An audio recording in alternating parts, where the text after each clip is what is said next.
Ich hab die getroffen vor ein paar Wochen, ganz unverhofft, wie im Leben so oft viele Dinge passieren. Du hast mich angeschaut, das hat mich fast umgehauen.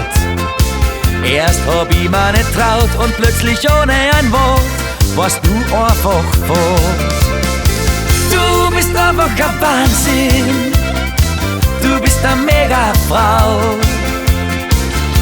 Und wenn ich dich anschau, denk ich mir bloß, wow.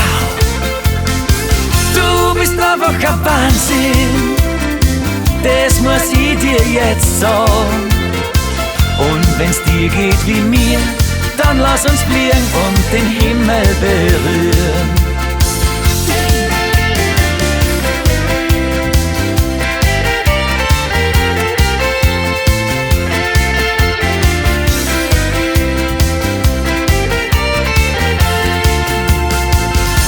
Ich kann nachts nicht schlafen und muss einfach hoffen,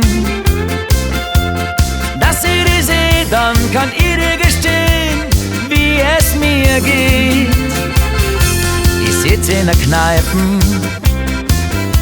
und lies in der Zeitung. Da kommst du rein zur Tür, stehst vor mir und ich sag dann zu dir: Du bist einfach ein Wahnsinn, du bist eine Mega-Frau. Und wenn ich dich anschau, denk ich mir bloß, wow. Du bist einfach ein Wahnsinn, das muss ich dir jetzt sagen. Und wenn's dir geht wie mir, dann lass uns fliegen und den Himmel berühren.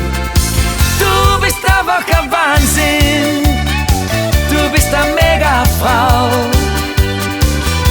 Und wenn ich dich anschau, denk ich mir bloß, wow.